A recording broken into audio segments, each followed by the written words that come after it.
अस्सलाम वालेकुम जी। ये वीडियो सीरीज़ ख़ास तौर पे उन सहेलियों के नाम जो कहीं ना कहीं सोचती हैं कि हम जो ख्वाब देखती हैं, गोल्स हमने बनाए हैं, लेकिन हम उन्हें अचीव नहीं कर पाती और बहुत से लोग कामयाब होते हमें नज़र आते हैं। तो मेरी सहेलियों, ये वीडियो आपके लिए, वो कहते हैं ना, कुछ हिडन ट्रूथ सामने लेके आने वाली है। यूनिवर्सल लॉज फॉर सक्सेस के बारे में हम बात करेंगे। ये कवानीन कुदरत जो हैं, ये कवानीन फ़ितरत जो हैं, ये पूरी कायनात के हर इंसान पे लागू होते हैं।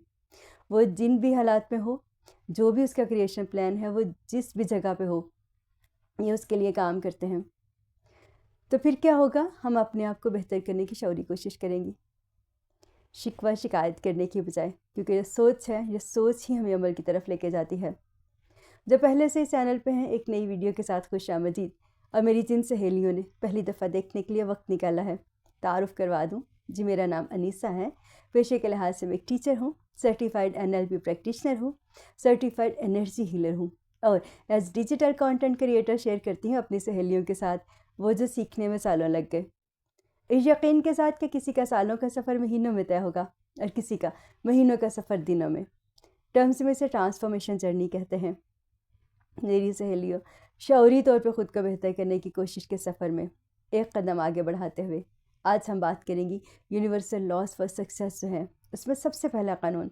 वैसे तो बहुत सारे हैं, लेकिन मैंने कुछ चुने हैं जो मुझे लगता है कि मेरी ज़िंदगी में भी जो काम कर रहे हैं और मेरी सहेलियों के साथ भी मैं शेयर करती हूँ, ताकि आपके साल 2025 जो है वो सिर्फ कैलेंडर ही ना बदले, इस मिशन के साथ कि मेरी सहेलियों की ज़िंदगी भी बदले और अपनी सबसे पहली कोच, सबसे पहली मोटिवेशनल स्पीकर और सबसे पहली एनर्जी हीलर वो खुद बने।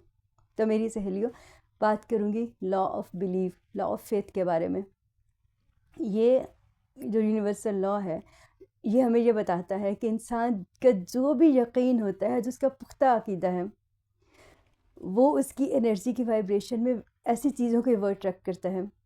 डाउट नहीं होना चाहिए, शक नहीं होना चाहिए। रब रब्बे करीम है तो हमें हर तरफ उसके करम ही नज़र आएंगे। वो रहमान और रहीम है तो जो भी सिचुएशन होगी, हमें उसकी रहमत और करम ही नज़र आएगा। तो मेरी सहेलियों, जैसी हमारी एनर्जी जितनी स्ट्रॉन्ग होगी, अल्हम्दुलिल्लाह, क्योंकि मैं मुसलमान हूँ तो मैं उसकी बात करती हूँ, लेकिन आप दुनिया के जिस भी मज़हब से ताल्लुक़ रखते हैं, जिस भी स्कूल ऑफ थॉट को आप बिलीव करते हैं, आप अगर नहीं भी करते, बहुत सारे लोग इस दुनिया में हैं, ये उनका अपनी जो चॉइस है, लेकिन अगर वो यूनिवर्सल लॉज पे भी बिलीव करते हैं, तो भी ये जो लॉ ऑफ फेथ है कि जो हो रहा है, जैसे हो रहा है, ये एक बड़े प्लान के साथ है और हम उस सिस्टम का एक हिस्सा हैं। इससे क्या होता है कि हमारी ज़िंदगी में आने वाले जितने चैलेंजेस हैं, वो हमें मुश्किल नहीं लगते, उस तरह से नहीं लगते, क्योंकि हमें लगता है कि ये स्ट्रगल फॉर लाइफ नहीं है, ये प्रोसेस फॉर लाइफ है। और ये जो सोच है, ये हमें अमल तक लेके जाती है। हमें यहाँ पे रिएक्शन के बजाय रिस्पॉन्स करना सीखती हैं। हमें बिलीव होता है कि अगर हम गिरेंगी तो, क्योंकि मैं मुसलमान हूँ तो मैं अपनी बात कर रही हूँ, मैंने आपसे कहा कि आप जिस भी सोच के साथ आप इसे देखेंगी, तो आप इसे अपनी लाइफ में ख़ुद अपने हिसाब से देख लीजिए। आपको यकीन है, जैसे बच्चा होता है ना छोटा, उसे पता है वो गिरेगा तो उसकी माँ उठा लेगी। और कभी कभार ये जो मदरहुड है, इसके भी डिफरेंट कॉन्सेप्ट्स हैं, लेकिन जो ईगल का देखिए, जो शाहीन है, उसकी मदरहुड है, वो क्या हमें सिखाती है, आप अगर गौर करें। लीडरशिप के जो स्किल्स सीखते हैं, तो उसमें शाहीन से, जो ईगल है, उससे लीडरशिप के स्किल्स भी बहुत सारे सीखने को मिलते हैं। जो शाहीन माँ होती है, अपने बच्चे को पहले तो वो घोंसले से निकालती है। पेरेंट्स जो हैं वो उसको तरबियत करते हैं उसकी, का आहिस्ता-आहिस्ता वो घोंसले से बाहर निकले, उड़ने की कोशिश करे। लेकिन जो मैंने सीखा, जो मैंने जाना और जो मेरे इल्म में है, कि अगर वो बच्चा कोशिश नहीं कर रहा, जो उसका बच्चा है, तो माँ क्या करती है, वो किनारे से जो उसका घोंसला है, वहाँ से तिनके हटाती है और उसको धक्का दे देती है। अब अगर बज़ाहिर देखें तो कितनी गलत बात है, कितना मुश्किल है। उसे स्पून फिट करना चाहिए, उसे अपने बच्चे को प्यार से तैयार करना चाहिए, या उसे उन हालात का, वाक़यात का ख़्याल करना चाहिए। उसने क्या किया, उसने अपने बच्चे को तिनके हटाए और उससे धक्का दे दिया। क्या होता है, जब वो बच्चा गिरता है तो वो उड़ना सीख जाता है, शुरू कर देता है।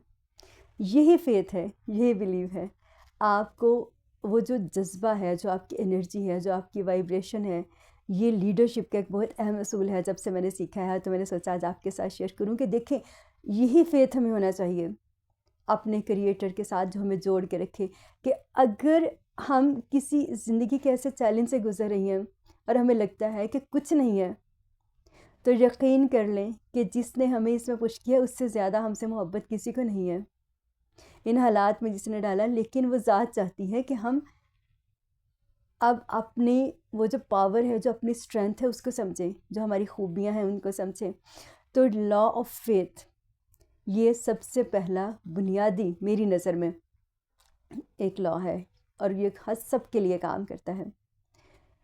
कोशिश करती हैं कि इन चीज़ों को समझें और अपने साथ रिलेट करें, कुदरत से सीखें। मेरी सहेलियों, हम जितना सबसे ज़्यादा कुदरत के साथ जुड़ती हैं, जितना हम नेचर से मोटिवेशन लेती हैं, जितना नेचर से सबक लेती हैं, जितना कुदरत से हमें सीखने को मिलता है, उतनी ही हमारे लिए, क्योंकि मन की दुनिया है ना, और मन हमें किसने दिया? हमारी कौन सी ज़ात है जो इस मन की मालिक है, जिसका सुकून हमें किससे मिलेगा? उसी के ज़िक्र से, उसी की याद से, उसी डिवाइन पावर के साथ कनेक्ट होने के साथ। तो अपने आप को जैसे भी चैलेंजेस हैं, जैसे भी हालात हैं, ये यकीन कर लें ये वक्त गुजर जाएगा।